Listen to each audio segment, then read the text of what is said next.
Bonjour à vous! Allô! Donc, dans le fond, le podcast d'aujourd'hui, comme vous pouvez le voir dans le site... Il est au carré. Ok, non. Ce que je voulais dire, c'était que le podcast d'aujourd'hui parle d'emblée un peu de notre parcours professionnel, oui, de qui on est. C'est la première fois qu'on parle, qu'on fait un podcast, fait qu'on se présente, on dit un peu, c'est sûr, notre cheminement. Oui, tout à fait. Puis aussi, on aborde un sujet qui nous tient à cœur. Notre top 10 des trucs et astuces pour survivre en tant que prof. Donc, ça a vraiment suscité des belles discussions entre nous deux. J'espère que c'est des points, des éléments qui vont aussi résonner en vous puis vous parler. Donc, sur ce... Bonne écoute! Bonne écoute! Premièrement, bienvenue au tout premier podcast Des au carré!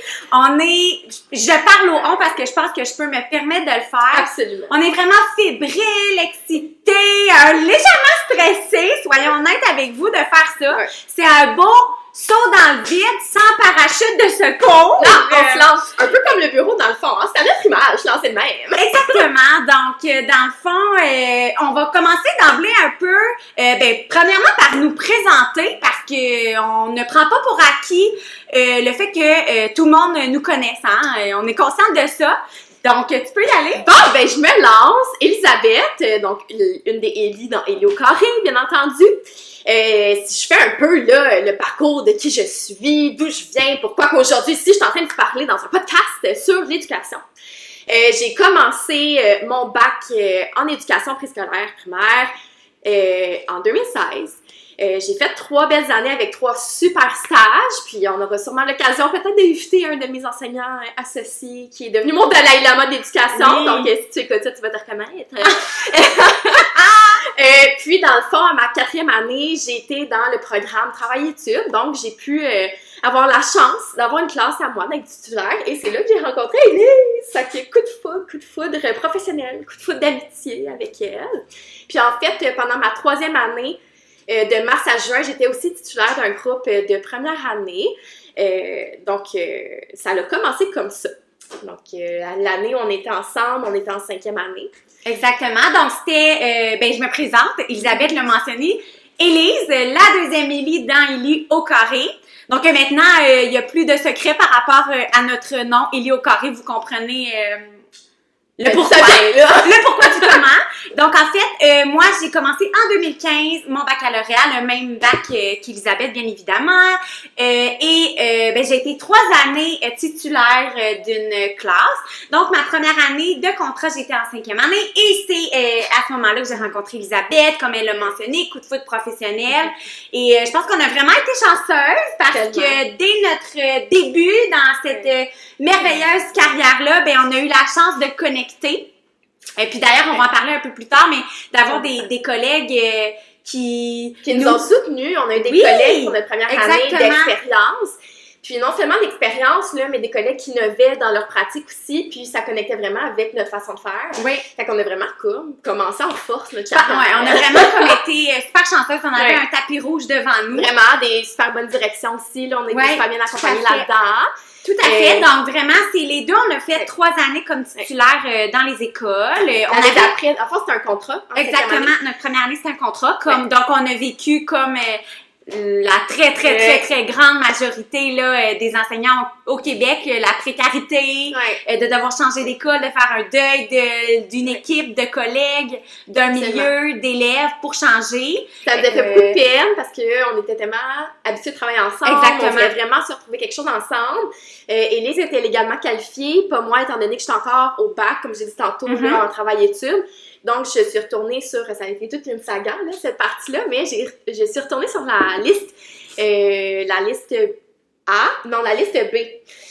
Puis, toi, tu étais sur la liste A. Exactement. Donc, tu as pu prendre un poste, puis avant moi. Oui, dans le fond, juste parce qu'il y a peut-être certaines personnes qui sont pas dans le domaine de l'éducation, puis dépendamment aussi des centres de services, le fonctionnement il est différent, mais nous, dans notre centre de service où on était, il y a des listes, dans le fond, de priorité. Donc, la liste A, quand tu es légalement qualifié et que tu as eu, en tout cas, bref, là, les modalités, c'est que, dans le fond, tu as tu passes en premier, donc tu as les premiers choix pour les postes ou les contrats, et la liste B, bien évidemment, vous comprendrez que ça vient après la liste A. Donc, Elisabeth était sur la liste B et moi sur la liste A, donc tu peux continuer. Donc là, ben Elise, elle a eu l'occasion de prendre un poste dans une super école. Puis quand c'est devenu mon tour, j'ai été super chanceuse aussi parce que j'ai aussi pu accéder à un poste, mais évidemment dans une autre école. Donc on était séparés. On était séparés, mais les deux, puis on était en 6e année. Dans le fond, on devenait titulaire de 6e année. Donc nous, vraiment, le 3e cycle, c'est un cycle qu'on aime. C'est notre dada. C'est notre dada, c'est notre cycle chouchou. Donc bien que pendant cette année-là, on était séparés, on réussissait quand même à avoir un peu la chimie qu'on avait. C'est sûr que c'était différent. Bon, pour ceux qui nous connaissent plus, là, on s'appelait à peu près 5 fois par jour. Là. Oh, si c'était pas plus, 5 fois par jour. Mais, donc, c'était pas comme quand on était ensemble en 5e année, dans notre première année de contrat, puis que c'était comme l'année lune de miel, on est ensemble, on capotait, on était en symbiose. Je pensais à quelque chose, Elisabeth complétait mes phrases, c'était assez phénoménal, là. Mais je trouve qu'on a quand même réussi à bâtir quelque chose, même à distance. Ouais. Et après ça, parce que Elisabeth ne pouvait pas se passer de moi. Non. Ben, elle est venue me rejoindre pour la notre 3e année en tant que titulaire dans une école qui était une école internationale. Donc, on pourra, si jamais c'est quelque chose qui vous intéresse, peut-être en discuter un peu plus. On a des idées de gens qu'on aimerait inviter pour en parler. Donc, parler un peu aussi, je pense, de tout ce qui est les mythes alentour de ça, les idées préconçues, ça pourrait être super intéressant. Et finalement, l'année dernière, on a pris une grande décision. Encore une fois, un beau saut dans le vide sans parachute. On aime ça sauter, vous comprendrez qu'on n'a pas le vertige. Donc, on a décidé de prendre une année sabbatique, en fait, de notre poste pour se lancer dans notre entreprise. Donc, ouvrir un bureau éducatif privé de services principalement de tutorat et d'orthopédagogie. Absolument. Et parallèlement à ça, de retourner à l'université. Ouais. À la maîtrise, donc de faire une maîtrise en orthopédagogie. Donc, en fait, là, je vous dirais que le printemps dernier et cette année, là, cet été et cet automne, ça a vraiment été une... Ça a travaillé nos cernes. En fait, on a été très cernés. Le en fait, on espère un petit peu partir une nouvelle mode. Ça n'a pas vraiment fonctionné, mais on les porte avec fierté. On les porte avec fierté et ces cernes-là, on en est fiers. Donc, il n'y a pas un cache-cerne en pharmacie qui fonctionne. Donc, on est rendu qu'on s'accepte. Voilà. Et ça a vraiment été une très grande transition. Ça a été super formateur. Ça a été, en tout cas, je parle pour moi, tu pourras compléter, me dire si tu es d'accord ou non. Mais ça a vraiment été un très, très, très, très gros moment d'apprentissage à la vitesse grand V parce qu'on avait les deux mains dedans. Et moi, comme j'ai dit souvent à Elisabeth, une chance que je n'étais pas complètement consciente de tout ce que ça impliquait d'ouvrir son entreprise. De l'emploi du travail qu'il y avait à faire. De l'emploi du travail, je pense que je l'ai fait un peu naïvement, puis une chance parce que j'aurais pu être découragée, mais on a regardé l'avant, on est allé, puis en tout cas, moi, je regrette vraiment pas ce choix-là. Je me sens bien, je me sens épanouie, je me sens sur mon X. On a vraiment trouvé le meilleur de tous les mondes. Selon nous, évidemment, parce que on a essayé de reprendre tout ce qu'on aimait du travail d'enseignante, tout ce qu'on avait un petit peu appris au cours des années. Puis, on a comme collé ça à nos valeurs autant personnelles que valeurs en tant qu'enseignante. Valeurs pédagogiques, puis on a comme mis ça dans un gros pot, on a mélangé, ça l'a donné Elio Carré. Donc, on se sent vraiment bien, on aime bien travailler, c'est énergisant, pas énergisant. Vraiment, on se réveille le matin avec le sourire, puis... vraiment. On s'en nourrit de ça. Puis je pense que la seule chose qui nous manquait dans ce nouveau contexte-là, dans ce nouveau travail-là, je pense que c'est les discussions avec des collègues, que ce soit des collègues enseignants, des collègues orthopédagogues. Là, j'utilise le féminin. No offense, il y a des hommes qui nous écoutent, mais pour une des rares fois, le féminin l'emporte, hein, dans le milieu de l'éducation, qu'on se dit. Donc, j'utilise le féminin avec fierté, mais si jamais vous êtes des spectateurs masculins, je vous salue, je vous aime d'amour. Donc, je disais que c'est ça. Donc, c'était les discussions avec nos collègues. Peut-être qu'il nous manquait un peu ce challenge-là, cet échange-là, qui nous amène à avoir des réflexions pédagogiques qui nous pousse puis qui forge un peu notre identité Absolument. en tant que pédagogue. Mais, je pense que t'es comme ça un peu aussi, là, mais je vais parler pour moi, je suis quelqu'un dont la créativité s'allume quand je suis face à une situation ou une problématique. Là, je dis pas problématique dans le sens nécessairement Négative, oui. mais vraiment, quand j'ai besoin de quelque chose, c'est là que les idées vont affluer. Donc, cette espèce d'environnement-là, de travail, me manque un peu, mais une chance qu'on est les deux ensemble, dans le fond. Une chance qu'on Donc, c'est pour cette raison, dans le fond, qu'on a décidé de partir un nouveau projet, un nouveau bébé. On était rendus là, on est un peu plus dans notre zone de confort dans notre bureau. Donc, on a décidé de partir le podcast pour avoir des discussions avec vous, pour aborder plusieurs sujets. C'est sûr qu'on aimerait aussi recevoir des invités pour discuter, tout ça. Donc, c'est pour cette raison-là. Et comme vous l'aurez sûrement remarqué, une de nos plus grandes passions est de parler. Donc, pourquoi pas rendre ça, pourquoi pas joindre l'utile à l'agréable et de mettre notre passion de l'avant qui est de parler sous la forme d'un podcast, d'un balado. Donc, quand on commence, c'est dur de nous arrêter, là. Exactement. Vous, par contre, vous avez la chance de peser sur pause. Donc, n'hésitez pas à le faire. Chose que les gens de notre entourage et nos anciens collègues ne pouvaient pas faire. Ils sont obligés de nous endurer. Mais on est des On les remercie. Exactement, puis on est des petites bébites là, attachantes. Absolument. On dit toujours ça. Donc, j'en profite vite parce que vous la voyez, vous allez peut-être l'entendre, mais on n'est pas les deux seuls. Pour ceux qui l'écoutent en version audio là, et qui ne voient pas la vidéo, oui, on a bien évidemment Margot qui est avec moi. Fait qu'il y a une petite touche de ma vie personnelle. Je suis une petite boule d'anxiété vivante et Margot est entraînée pour être chien d'assistance pour m'accompagner là-dedans. Donc, là-dedans inclut le podcast. Donc, Margot est notre première invitée. Mais ça sera une invitée vraiment qui sera passive. Absolument. Pour le moment. On l'espère. On l'espère. Si elle est trop active, là, ça va. Absolument. Donc, tu fais bien de le souligner. Puis également aussi, là, je mentionne encore là à ceux qui regardent le podcast en format audiovisuel. C'est comme ça qu'on dit? Oui. Merci. On se trouve présentement là, dans notre bureau aussi. Donc, Absolument. ça peut vous donner un petit avant-goût de ce que ça ressemble. C'est vraiment un bureau à notre image, flyé, funky. On a des bancs en pneus, on a une chaise suspendue, on a des divans, on travaille couché à terre, on a des tables debout, on a une table de cuisine dans une des grandes salles. Donc, c'est vraiment un environnement qui est stimulant pour nous et qui est adapté pour nos élèves Absolument. aussi. Donc, on a vraiment bâti un petit cocon dans lequel on peut être nous-mêmes, on peut mettre à profit nos intentions pédagogiques, nos valeurs pédagogiques puis vraiment que ça serve à nos élèves parce que c'est ça le but de notre bureau. Je pense que ce qui me met vraiment à cœur, c'est quand on rentre dans le bureau, c'est d'avoir l'effet chaleureux, de se sentir que ça soit bien, accueillant. que ça soit un environnement sain où les élèves vont pouvoir apprendre à leur rythme, puis en étant vraiment acceptés, vraiment comme ils sont. Ouais. Puis, je pense que c'est quand même une mission réussie. Moi, là, je pense qu'on peut se faire qu'on a eu, là. Je pense qu'on peut se faire un gros high five match-up. OK! Donc, je sais pas ce que t'en penses, Elisabeth. Je pense que Ça fait le tour! Ça fait le tour, la portion présentation. Et qui sait, peut-être à un moment donné, créatifs comme nous sommes, nous aurons une autre idée pour parler un peu plus de nous. Mais je pense qu'on a fait le tour. Absolument. Le premier sujet qu'on voulait aborder avec vous... qui est aussi le titre du podcast, en fait. Là. Exactement. En fait, c'est qu'on voulait vous partager nos trucs et astuces, notre top 10, en fait, de trucs pour survivre en tant que prof, hein, parce que... On trouvait que c'était un bon podcast pour démarrer. On est beaucoup sur les réseaux sociaux, on entend ceux qui partagent beaucoup sur les réseaux sociaux, mais on lit aussi les personnes qui préfèrent demeurer anonymes, par exemple, sur les groupes de commission scolaire sur Facebook. On entend beaucoup là, des appels de détresse, de la grande fatigue, puis on voulait commencer par ça... positivement. Fait qu'un top 10 de trucs astuces, puis vous allez voir, il y en a des sérieux, mais il y en a des moins sérieux, là. Non, parce que comme vous aurez pu le remarquer, on peut être sérieuse, mais on est également fofolle à nos heures. Donc, pour nous, c'est important d'inclure ça dans nos trucs. On peut jaser pour partager des choses, mais aussi pour que vous écoutiez ça de cosy, là. Exactement. En route, dans votre bain, dans votre marche, peu importe, là, que ce soit un moment plaisant aussi pour vous. Oui, tout à fait. Donc, dans le fond, tu sais, puis...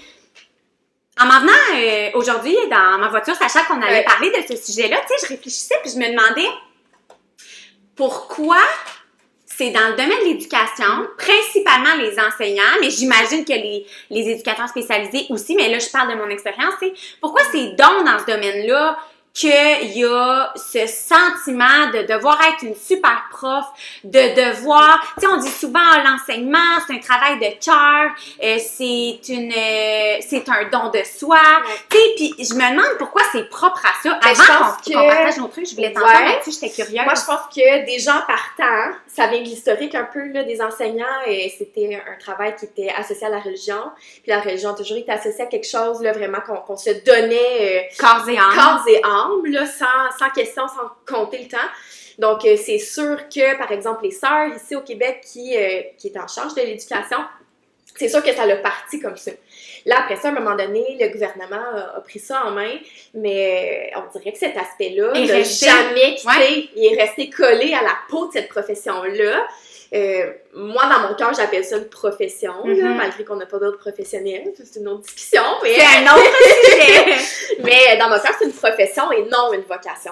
Puis ça aussi, ça partage encore plusieurs profs. Donc, encore la division de profs qui disent que c'est une vocation et les autres qui disent que ça devrait pas l'être. Puis, sais-tu quoi? J'ai envie de dire, il n'y a pas une opinion qui est meilleure qu'une autre. Puis, tu sais, là, on vous partage, nous, vraiment humblement, en toute transparence. On est vraiment loin d'avoir la vérité. Non, vraiment pas. Puis, tu sais, voyez vraiment notre podcast comme un buffet ouvert, là. Vous prenez ce qui fait du sens pour vous.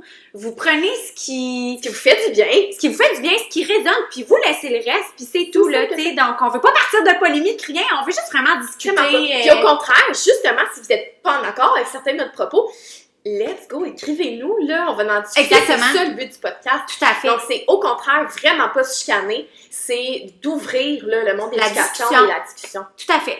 Donc, écoute, sans plus tarder, Elisabeth, est-ce que tu serais d'accord qu'on commence avec nos trucs? Avec mon numéro 1 préféré. Et je vais y aller avec toi. Donc, le truc numéro 1, Elisabeth, tu peux y aller. Ça, c'est mon truc préféré. Je suis désolée à tous les collègues qui ont croisé mon chemin. Ils m'ont tous dit que leur taux de sucre a augmenté pendant le temps qu'ils travaillaient avec moi. Mais moi, c'est un must. Un tiroir de trucs pour manger ses émotions. Oui. C'est vraiment mon must, là. Si j'avais juste une chose à mettre sur la liste, ça l'aurait été celle-là. Et pas qu'on encourage la consommation compulsive de nourriture, hein, c'est pas ça. C'est vraiment juste d'avoir un petit réconfort. Un petit réconfort, un petit système de récompense, que ce soit après une dure journée, après un blitz de correction, d'avoir un petit nanan, une petite cachette. C'était quoi, toi, tes must? Qu'est-ce qui se retrouvait dans ce fameux tiroir-là? Ben, moi, ce qui vient vraiment me chercher, c'est le chocolat, là. C'est sûr qu'il y a du chocolat. Là, on pourrait aller passer quelques publicités, là, les petites tablettes Lindt, des petits aéros, des petites caramels. Ça prend du chocolat dans ce tiroir-là, là, selon moi. C'est non négociable. C'est un non négociable. Oui. Et tu vois comment on se complète. Tu es mon yin et je suis ton yang. Moi, c'est vraiment plus salé. Absolument. Donc, moi, les petits craquelins fromagés, pour ne pas dire la compagnie, Goldfish, des chips. Moi, ça, c'est beaucoup plus dans mes cordes. Mais oui, c'est vrai que d'avoir un petit... avoir son petit buffet, là, son petit... La petite tasse secrète, là. C'est fun. Ça l'aide. Puis je trouve que, non seulement, oui, c'est un réconfort, puis ça l'ajoute comme un petit bonheur dans ta journée, mais on dirait que... Là, en y parlant, ça vient de me popper. Je trouve que ça fait en sorte que tu te sens encore plus chez toi dans ta classe. C'est primordial. J'ai justement racheté la petite cafetière. Ben, la petite cafetière! Là, je suis désolée. Si jamais il y a des gens de la commission scolaire qui vous écoutent, là, j'ai peut-être entendu qu'on n'avait pas le droit. OK? Fait qu'on va tenir ça mort parce que de toute façon, en ce moment, on est à notre bureau. Là. Ça reste entre vous et nous. Mais une petite cafetière... Que ce soit pour des chocolats chauds, des cafés. Peu importe, un petit thé, là, ça sort de chaude aussi, là. Ah, t'as bien raison. Peu importe, mais ça fait encore une fois, là, le mode cocooning, ça nous tient vraiment à cœur, ça fait un petit peu comme ta deuxième maison, on est tellement là souvent. On va se le dire. C'est ça. Fait que là, tu rentres un petit café, tu sors ta correction avec les élèves arrivent, encore le soir, tu sors ta petite tablette de chocolat. Tellement. Puis moi, j'aimais, c'était moi qui avais la cafetière, là, quand je travaillais, puis j'aimais ça parce que mes collègues, ils venaient se faire des cafés, puis ça faisait comme ça suscitait des discussions, ça suscitait des rencontres. Absolument. Je trouvais ça moi, j'aimais ça un petit peu moins qu'ils viennent fouiller dans ma cachette secrète parce que ça mangeait mon chocolat. Qui ça? Il y a beaucoup de gens, là. Ah, j'ai jamais fouillé dans ton tiroir. Ça me fait vraiment plaisir, c'était une petite blague, là. Ça me fait plaisir de partager mon chocolat. Est-ce que j'ai déjà fait? Je sais pas. Il a pas parlé, il venait quand j'étais pas là. C'est dans ma cachette. Ah, ben, peut-être qu'on vous conseillerait de mettre un petit cadenas, là, sur ce tiroir-là. Ouais. Perdez pas votre clé. Alors, je sais pas qui passe ses clés ici. Moi, coupable. Oui. Alors, truc numéro 2, pour survivre en tant que prof, ben, ça serait vraiment de prendre le temps de ventiler, de... Petite alerte ici, controverse. Sur la ventiler, on va te le dire, c'est souvent par rapport, je trouve, aux élèves, aux autres collègues, Oui. aux directions. OK. Mais là, moi, j'entends souvent, faut pas parler de ça.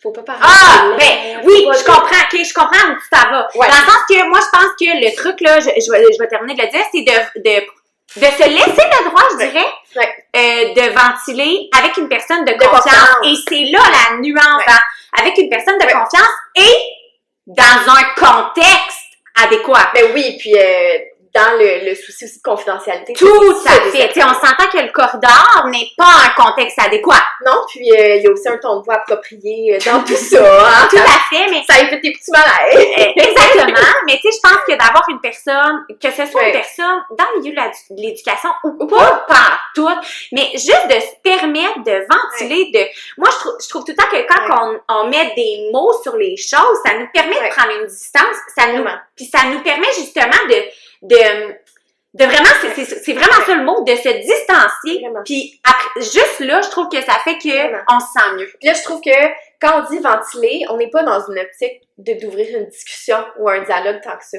Dans le sens qu'on veut pas régler une problématique. Non. Ventiler, là, c'est sortir les petites crottes qu'on a sur le cœur. Fais juste m'écouter. Puis, je pense que ce que je remarque beaucoup, particulièrement sur les groupes d'enseignants sur Facebook, malheureusement, c'est qu'il y en a beaucoup qui ont peut-être pas cette personne-là de confiance à qui ventiler.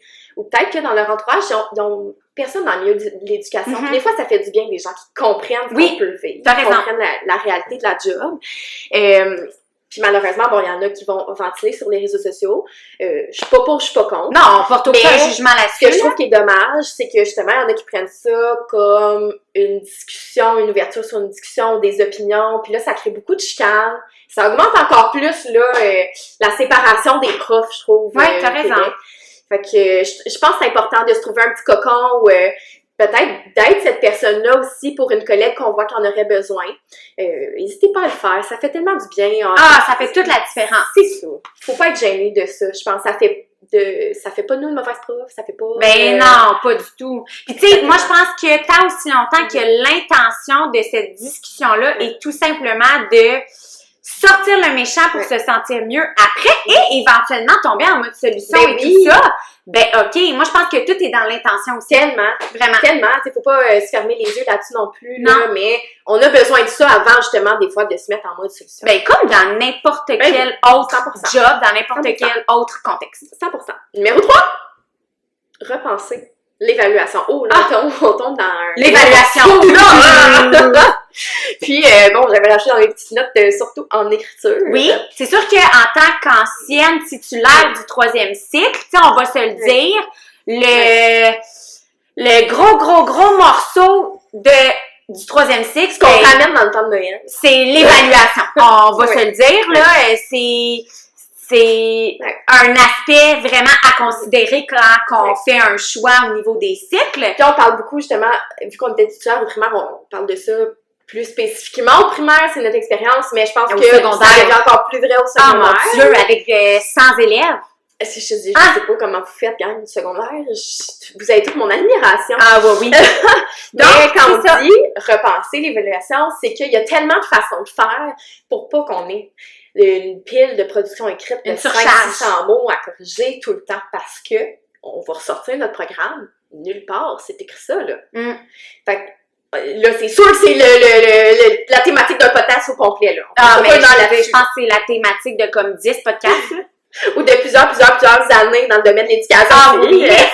Si on peut brièvement en parler, je veux dire, il y a les entretiens, il y a des captations visuelles, il y a des captations audio qu'on peut faire. Ça peut être aussi simple que prendre des petites observations avec des phrases du jour, par exemple, des mini-écritures, les 5 à 7. Avec des grilles d'observation, consigner ça. Ne pas corriger toutes les critères. Tellement! Autant pour nous que pour les élèves.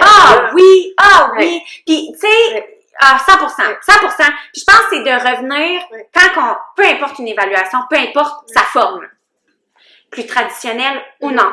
c'est de revenir à l'intention. Tout le temps. Qu'est-ce que je veux aller vérifier avec cette évaluation-là et de voir, mais est-ce que je peux vérifier ça autrement qui m'allégerait aussi ma tâche? Absolument. Puis, on retombe, moi je trouve que ça fait un lien avec les 3 bulletins qui sont revenus cette année. Et ça, on s'en excuse tout le monde. Nous, on n'a pas connu ça, mais on s'entend-tu que les 2 bulletins, wow!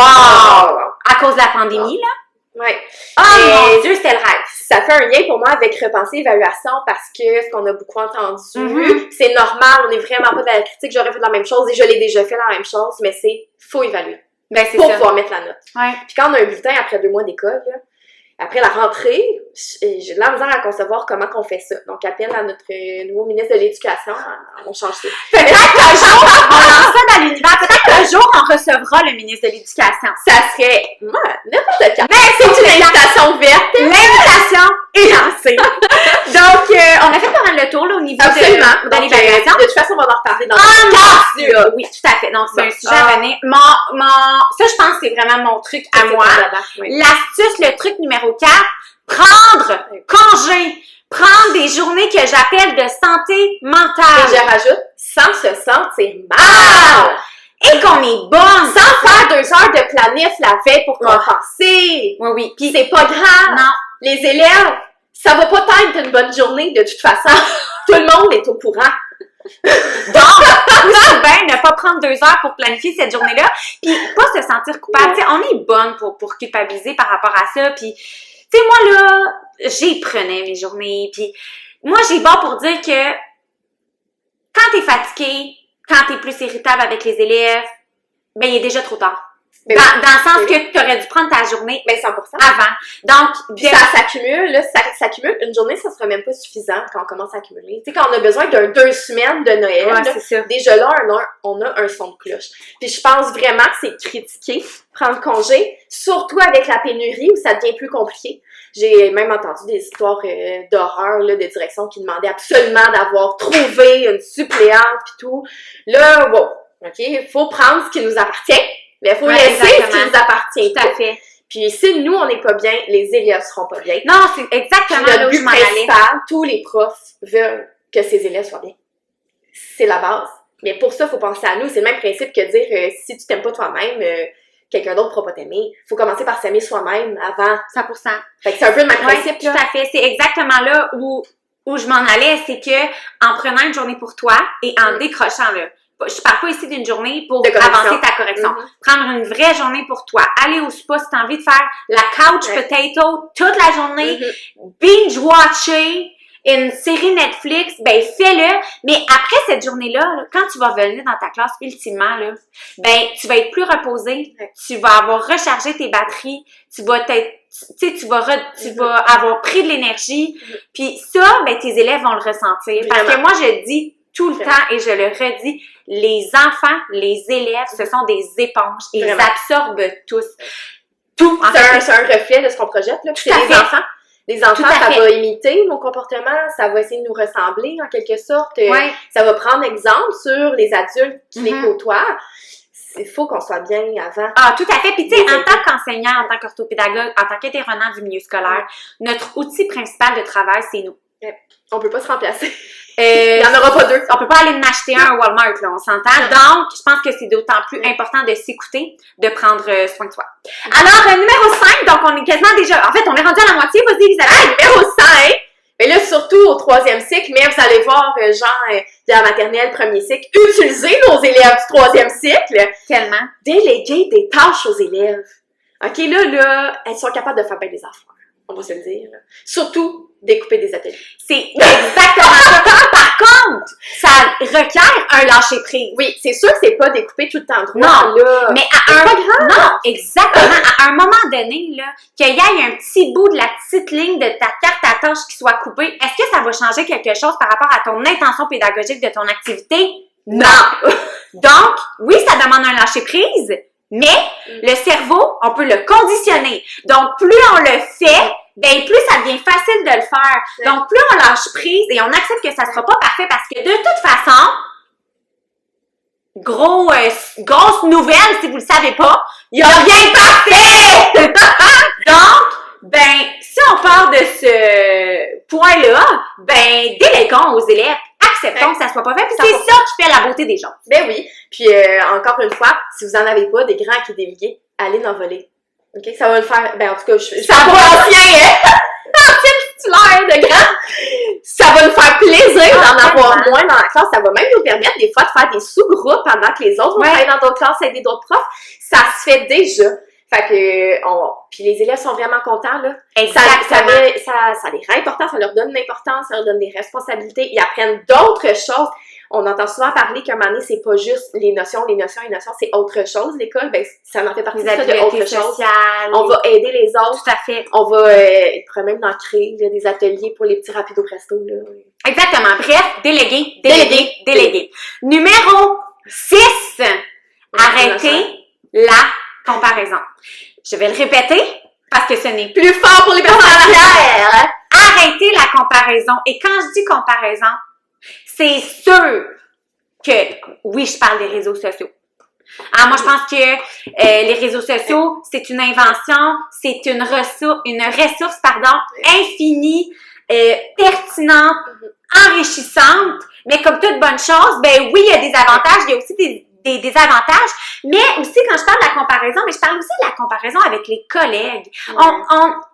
Caroline, qu'on est bonne pour se comparer à notre collègue que sa classe est plus Pinterest ou que à notre autre collègue que elle a fait des ateliers dans sa classe puis que elle avec ses élèves ben a fait la classe extérieure puis que je trouve que on se compare puis le gazon il est toujours plus vert quand on regarde chez le voisin. Puis en fait l'affaire avec la comparaison c'est qu'on se compare jamais à une personne. On se compare à peu près 25 personnes qui ont toutes une ou deux choses de plus que nous.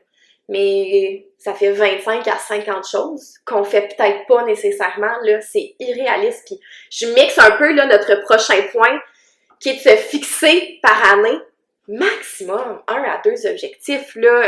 On va pas révolutionner le monde en un an, mais je trouve que les deux vont ensemble. Avec les réseaux sociaux, ça va vite, on apprend beaucoup, on voit plein de nouvelles affaires. Fait que là, je scroll mon Instagram à la fin de la journée, puis là, je vois tel atelier qu'une prof a fait, c'est merveilleux, je veux faire ça. Je l'imprime, je plastifie, je découpe. Change de story. Ah! J'aime tellement comment qu'elle a arrangé sa classe. Je m'en vais au Walmart, j'achète la même chose. Je passe de mon argent, je réarrange ma classe demain pendant 2 heures de ma journée pédagogique. Je change de story. Ah, ben là, je vois le projet de l'année, là. Ça l'a révolutionné. Mettons, je sais pas moi, des projets de devoirs, je faisais pas ça. Moi, je trouve ça donc. J'implante ça la semaine prochaine avec les... Et là, on est rendu à 3 choses différentes, là. Non, c'est ça, c'est beaucoup. Chacun des profs qu'on vient de scroller, ils font pas tout, là. Non. C'est qu'on a pris une chose de chacune des personnes qu'on a vues, qu'on trouve hot, puis on voudrait tout faire en même temps. Oui, puis aussi que ce soit sur les réseaux sociaux, mais je reviens encore même... Et dans un petit chat dans la gorge! Excusez-moi! Mais même dans l'environnement de travail, tu sais, c'est que là, on se compare à une personne, mais cette personne-là, la photo qu'on a de elle aujourd'hui, le portrait, mais ça fait peut-être 10 ans qu'elle fait sa carrière. Puis ça fait peut-être 10 ans qu'elle fait sa formation continue, puis qu'elle se donne des objectifs. Puis là, nous, on se compare, puis... dans nos débuts, mettons, d'enseignement, pis on est comme, mais comment ça, moi, je fais pas ça. Wow, minute, mon petit minou, là, tu commences. On devrait vraiment tout faire en même temps, mais premièrement, au niveau budgétaire, c'est vraiment irréaliste, là. Ah, 100%. Puis au niveau du temps aussi, là, oui! Il faut prendre du temps pour nous, là. Puis, ça vient à tous les autres points qu'on a dit, là, wow, minute, puis moi, là, mon conseil, là, quand que vous vous rendez compte que vous tombez dans la comparaison, parce que je pense que c'est inévitable, là, on est tous humaine, là, je pense que c'est naturel de le faire, mais c'est juste d'en prendre conscience puis de revenir à la base. Tes élèves, là, ils n'ont pas besoin d'avoir une classe Pinterest, ils n'ont pas besoin d'avoir 20 millions de projets interdisciplinaires, puis ils n'ont pas besoin d'avoir une petite feuille d'exercice toute belle, colorée. Non, honnêtement, moi, j'en suis une là, des filles qui se comparent, là, mais à l'excès, et qui je suis très, très, très perfectionniste, mais là, je sais que dans les entrevues, on n'a pas le droit de dire que c'est un défaut. Là. Je vous confirme que le perfectionnisme peut être un défaut parce que c'est à l'excès. Ça fait que je suis plus bien dans rien. Rien me satisfait. Je suis pas heureuse dans rien. Puis ça commence à mettre du noir dans une journée d'enfant qu'on voulait juste plus lumineuse. Non, exactement. Puis, fait que, on vous chicane pas quand on dit ça parce que, écoutez, moi, j'étais la première à me comparer à tout le monde puis à vouloir tout faire en même temps. Puis quand je veux quelque chose, je le veux pour hier. Fait que, mais de le voir à l'extérieur, je suis aussi quelqu'un de très empathique. Puis de voir qu'une collègue rentre, par exemple, dans ma classe, puis aime quelque chose qu'elle voit dans ma classe, mais qu'au lieu de faire « wow », elle fait « ah, faudrait que je fasse ça, moi aussi ». non, c'est ça la On peut différence. pas faire ça sur nos collègues, là. Non, c'est tellement pas ça non, le but. c'est ça, la dynamique, si on veut que ça soit une dynamique de, OK, on s'inspire, s'inspire, puis on on s'inspire, mais on veut pas mettre la pression, tu sais, Non. puis c'est juste de revenir à la base que c'est quoi que tes élèves ont besoin? Ben, ils ont besoin d'avoir une enseignante présente, c'est tout. Absolument. C'est toi, Absolument. c'est tout. Ouais. Le reste, c'est du superflu. Ben oui, parce que de toute façon, écoutez, ma première année d'enseignement, ceux qui connaissent cette classe la reconnaîtront. Mais j'étais dans un petit local. Oui. Petit local. Ben, en fait, c'est la réalité de plusieurs écoles au Québec, oui, là. 100%, là. On va se le dire. Puis, ben, sans fenêtre. Et, en bonus, une magnifique. Ici, je suis un petit peu, c'est quoi le mot? Sarcastique. Une belle murale dans les tons de vert, jaune, brun. Des couleurs très inspirantes. Qui rappellent un peu certains fluides corporels. Mais là, par contre, je tiens juste à préciser, t'étais quand même reconnaissante de cette classe-là. Mais T'étais premièrement, pas dans, c'était ta première classe. Et deuxièmement, là, ça l'a été, premièrement, là, c'est sûr que quand tu rentres là, tu fais « Oh my God », mais j'ai adoré cette classe. Ah, puis tes élèves étaient bien, puis t'as On tellement a trippé cette tellement. année-là, là. Puis la classe, j'en ai que des bons souvenirs, honnêtement. Ça semblait pas petit une fois qu'on a fait notre petit cocon, qu'on se sentait chacun comme si c'était notre deuxième maison. Fait honnêtement, là, ça change pas grand-chose que ça soit beau ou pas beau. Non. On a vraiment eu du plaisir cette année-là. Ouais. J'en ai que des bons souvenirs. 100%. Prochain objectif, c'est parce que j'étais en train de lire le prochain aspect, tu l'as dit un peu, mais c'est vraiment, tu sais, je pense qu'on a fait un peu le tour, mais c'est vraiment d'essayer de se fixer 1 ou 2 objectifs par année. Quand je dis année, je parle de l'année scolaire. Puis, tu sais, c'est bien, là, moi, là, souvent, ce que je faisais quand j'étais titulaire, et encore aujourd'hui, parce que j'adore les réseaux sociaux, j'adore m'inspirer de d'autres enseignantes, d'autres orthopédagogues, tout ça, mais je me fais juste un dossier où ben, je peux télécharger les documents, où je me fais une note sur mon cellulaire, idées, puis je les mets. Fait que comme ça, ben ça m'allège le cerveau parce que c'est pas tout dans ma tête. Je le dépose à quelque part et quand à un moment donné, ben je me sens prête à OK, là je me sens prête pour un nouveau défi professionnel, ben je m'en vais voir dans cette liste là. Tu sais parce que je pense que c'est pas tant la quantité de choses qu'on fait, mais c'est bien plus la qualité. Ouais, vraiment. Puis je pense qu'on peut aussi de toute façon utiliser des objectifs peut-être un petit peu plus larges, des approches qu'on voudrait travailler, ça peut être intéressant, plus que de tout refaire tes documents de l'année pour qu'ils soient plus beaux. Non, fait que je pense qu'on peut repenser ça aussi, là, ça mixe un peu plusieurs de nos points ensemble. Là, oui, tout à fait. On est rendu au 8e. Le 8e truc, tu veux-tu y aller? Ben oui, ben c'est ça. Encore une fois, ça s'entrecoupe là, mais Et dans tout est dans tout. Donc pas besoin de toujours prévoir des activités à la Pinterest. Okay? Oui. Il n'y a pas un filtre dans la réalité. Non. C'est pas tout le temps beau. Puis honnêtement, là, je vais être bien crue, là, mais les élèves s'en foutent un peu. Ils remarquent pas quand c'est des beaux petits documents. Mais peut-être avec des quelques-uns, mais pas la majorité. Vraiment pas. Puis ça changera pas le résultat, puis ça changera pas leur intérêt envers l'activité nécessairement. Fait que c'est encore une fois de se reposer la question pourquoi est-ce qu'on le fait? C'est quoi l'intention C'est quoi pédagogique? l'intention? Fait que quand ça a vraiment un impact sur les élèves, on les fait plus bouger, on utilise des thèmes qu'on sait qui conviennent à notre groupe cette année-là. Ça peut être des changements peut-être intéressants à faire dans justement là, nos activités et documents.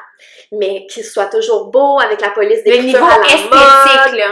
avec des beaux petits, des beaux petits clip art. Ben c'est peut-être pas nécessaire, puis c'est long à faire là. Oui. Puis tu sais, nous, on aime ça, faire des documents. 100%. Mais c'est quand on a le temps, puis quand on a On est loin l'envie. de faire tous nos documents, là. Ben non, pas du tout. Premièrement, il y a tellement...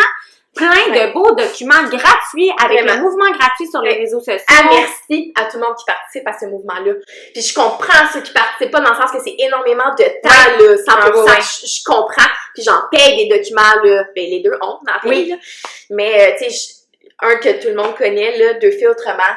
Merci. Vous nous avez sauvé la vie à vraiment. tellement de reprises. Tellement, puis tu sais, des fois, là, moi, j'en ai fait des activités sur une feuille lignée, puis Ah, ben oui. les élèves ont tellement trippé, mon intention pédagogique était atteinte, c'était super concluant. Il y en a beaucoup des élèves qui veulent eux-mêmes décorer leurs affaires. Ça va Ouais. leur faire bien plaisir de leur Exactement. demander de décorer le Ouais. tout, là. Fait que c'est d'essayer je pense, de voir c'est quoi qui est le plus important dans une activité. Est-ce que c'est l'esthétique Ouais. ou c'est l'intention pédagogique? Ouais. Puis d'aller voir, c'est quoi qui va vraiment faire une différence Absolument. au niveau du processus d'apprentissage de mes élèves. Absolument.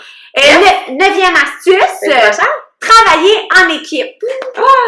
C'est tellement enrichissant. On en a parlé un petit peu, mais justement, le fait d'être plusieurs personnes qui échangent, d'être plusieurs personnes qui réfléchissent, qui apportent leur couleur, leur opinion, qui viennent nuancer les choses, qui viennent bonifier. Tu sais, C'est vraiment riche. oui, C'est seul, on va plus vite, mais en équipe, on va plus loin.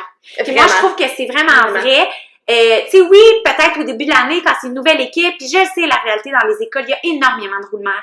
Mais, donc, oui, au début de l'année scolaire, peut-être que, il y a un ajustement, on apprend à se connaître, on voit les forces de chacun, on essaye justement de se compléter. Oui, ça va demander une période d'ajustement, puis, ça risque peut-être de ralentir un peu, mais à long terme, à travers l'année scolaire, c'est vraiment gagnant. Tu sais, nous, on l'a dit. Ça demande, de travailler en équipe, de mettre un peu notre ego de côté. Ah, dans le sens que c'est en ce moment, surtout, je dis surtout là, du haut, mon Dieu, de toutes mes années d'expérience, mais du haut de tes 25 ans. Exactement. On a tout le temps les anciens, les profs d'expérience versus la relève. C'est beaucoup là les deux opposés qu'on trouve en ce moment dans les écoles, je trouve. Puis, on a comme un peu, souvent, des petites guerres d'ego, du genre, les anciens qui savent comment faire, puis les jeunes qui veulent tout révolutionner. Fait que, faut mettre ça de côté ou l'utiliser à bon escient. Tellement! Parce que au lieu de se battre entre nous. Non! Puis là, je dis ça, alors, je veux dire, Elise et moi, on a travaillé beaucoup en équipe, mais avec d'autres personnes.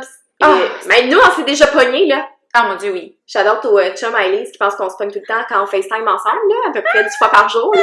Je suis désolée, Alex, j'espère que tu vas écouter ça. Non, mais je pense qu'il y a une nuance à, pas nécessairement être d'accord et en discuter, dans le respect puis dans l'ouverture d'esprit. Tout peut se dire, là. Absolument tout peut se dire. Mais il faut faire attention, puis des fois on est fatigué, des fois on est irrité. Oui, c'est la réalité, là! Mais, tout se dit, mais il y a une façon de dire. Oui, puis tu sais, je pense que tant et aussi longtemps que l'intention de chacun, c'est le projet commun, c'est le bien-être des élèves. Parce qu'à la base, on veut tout la même affaire. Il n'y en aura pas de problème. Non, puis de toute façon, là, c'est arrivé plein de fois, on a un projet en commun, puis moi, je prends ce que j'ai besoin dans ce projet-là, puis ma collègue va prendre ce qu'elle a besoin, puis c'est pas grave. Non, là, on fait c'est pas tous la même chose. Non, parce qu'on reste que, fondamentalement, quand même qu'on a la même vision pédagogique, la même vision. Est-ce qu'on peut avoir 100% la même vision pédagogique? Je pense pas, mais qu'on a des valeurs communes, qu'on a des approches qui se ressemblent, tout ça, j'ai ma couleur, t'as ta couleur. C'est ça qui fait la beauté de notre métier. On est tellement libre là-dedans. Exactement. Le programme, là, oui, on donne des notions qui sont prescrites, là, mais on te dit jamais comment l'enseigner, avec quels outils. Ça, là, ça existe pas. On a cette liberté-là, que c'est une chance, là, en or, là, c'est la beauté de notre métier. Tout à fait. Fait que pourquoi est-ce qu'on devrait s'obliger entre collègues de faire la même chose? On s'impose ces propres barrières-là. Exactement. Fait que je pense que ce qu'il faut retenir de ce truc-là, c'est de travailler en équipe, de mettre à bon escient la force de chacun, puis voyons, comment qu'on appelle, de distribuer les tâches. Excusez-moi, j'ai mes mots. Pour s'entraider, pour aller plus loin, ça va juste rendre la vie... Tout en respectant l'unicité de chacun. 100%. Et dernier point, truc cerise sur le Sunday. La formation continue. Là, je suis désolée, je sais que vous êtes peut-être tannés d'en entendre parler à cause des nouvelles modalités là, des 2 dernières années. Il faut compter nos heures. Là. On espère d'ailleurs que notre podcast va éventuellement dans ces heures-là de perfectionnement. Encore une fois, on lance ça dans l'univers. Mais c'est vraiment primordial. C'est primordial de ne pas rester vraiment On est des humains, les humains évoluent. On change dans le temps, la société change, il faut s'adapter. On n'est pas dans un métier qui va perdurer de la même façon dans le temps. Il faut s'adapter aux gens qu'on a devant nous, il faut s'adapter aux générations, il faut s'adapter aux nouveaux outils qui sont offerts à nous, là. C'est pas une question de choix, puis là, c'est vraiment peut-être un avis personnel, mais pour moi, c'est pas un choix. Faut que tu t'adaptes, faut que tu te développes, faut qu'on continue d'apprendre. Ben, premièrement, on est enseignante, là. Je peux pas croire que on va arrêter d'apprendre un moment donné quand ça fait un peu partie de la valeur du métier. Ben, c'est ça qui est beau, là, moi, je trouve. Ben oui, là, puis... c'est que c'est en perpétuelle évolution. 100%. Puis, je pense que c'est juste primordial. C'est ça. Moi, je pense que la petite nuance que j'ajouterais, si tu me permets, c'est oui, la formation continue, mais respecter son rythme. Tu sais, je pense que on a toute une capacité d'adaptation différente, on a tous des bagages d'apprenants, des bagages personnels différents, on a grandi avec des valeurs familiales, on a eu des expériences dans des écoles, tout ça. Puis ça, ça teinte un peu qui on est. Puis c'est important de respecter notre rythme, mais je pense que d'être ouvert à apprendre des nouvelles choses, et pas non plus s'arrêter à ce qu'on entend au Québec. Ouais. C'est tellement riche, là, à l'international, au niveau d'éducation. Je pense que c'est juste de, justement, s'informer, comparer dans le sens positif. Oui, pas dans le sens négatif. Non, là, mais de voir qu'est-ce qui fonctionne et qu'est-ce qu'on peut faire de mieux. Exactement, puis tu sais, oui, tout à fait. Donc, that's it. Donc, écoutez, je pense que notre premier podcast dure vraiment longtemps, mais on a commencé en disant qu'une de nos passions, c'était de parler. Donc, vous pouvez voir qu'on vous dit pas n'importe quoi et que c'est vrai. On espère que ça vous a fait du bien. Ben oui, juste que ça. Vous vous êtes reconnus, que on a peut-être dit une chose parmi les 100 millions de choses qu'on a dit qui vous a fait du sens, qui a résonné. C'est ça qu'on espère. Fait que moi, je vraiment du bien, je suis bien contente. Vraiment, je vous remercie d'être là. Puis on se retrouve pour un prochain podcast. Bye!